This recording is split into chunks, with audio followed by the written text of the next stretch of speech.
Apa itu komik? Sebuah buku cerita bergambar yang disusun rapi ke dalam kotak-kotak yang berisi gambar dan alur cerita. Di zaman sekarang, tidak ada orang yang tidak membaca komik.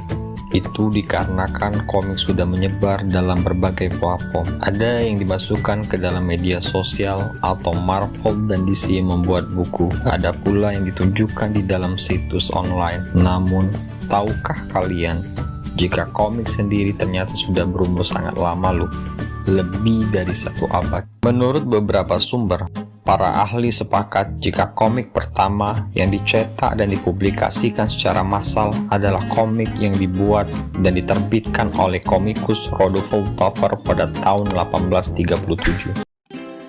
Komik Nas yang hadir pada 1870-an tersebut di New York dianggap berhasil menjatuhkan sebuah pemerintahan korup di masanya. Tetapi seiring berjalannya zaman, komik mulai memiliki cerita berkelanjutan yang tidak dapat disampaikan lewat beberapa panel saja. Banyak komik dipublikasikan awalnya sebagian bagian dari konten koran. Namun, seiring berkembangnya zaman, komik strip tersebut mulai dikumpulkan dan mulai dicetak sendiri. Sayang, sebagian besar komik pada abad 19 kebanyakan tidak dijadikan buku, sehingga menghilang. Hanya beberapa judul saja yang masih bertahan hingga sekarang, seperti Tintin, Popeye, dan Tarzan.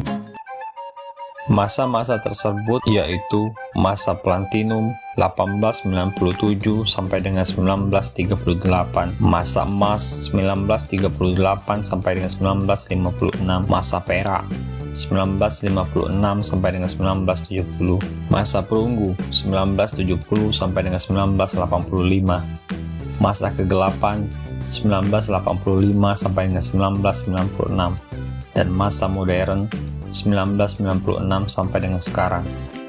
Di masa keemasan, kebanyakan komik menghadirkan tokoh manusia super. Terbukti dengan kehadiran Kapten Amerika hingga Superman serta superhero lainnya yang menaikkan popularitas dan penjualan komik. Berbeda dengan masa kegelapan yang mana para pengarang mulai membuat karakter anti-hero yang memiliki pemikiran pesimistis akan kondisi dunia nyata. Di masa keemasan, buku komik cukup memberikan pengaruh kepada negara lain. Di Jepang, yang di zaman sekarang komik mereka lebih dikenal sebagai manga. Berkat dampak kehadiran komik, muncullah pengarang terkenal seperti Fujiko si pengarang Doraemon, hingga Osamu Tezuka yang dikenal sebagai dewa manga.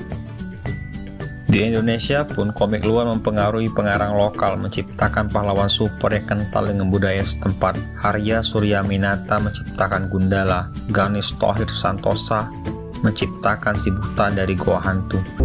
Kehadiran film seperti Gundala, Joker, Avengers Endgame, sepertinya tren film adaptasi dari buku komik ini akan bertahan cukup lama, mungkin akan bertahan 10 hingga 15 tahun ke depan. Tetapi selain populernya hal itu, komik strip pun juga mulai banyak bermunculan. Kemunculan situs-situs seperti Webtoon juga menambah produktivitas komik dalam ranah digital.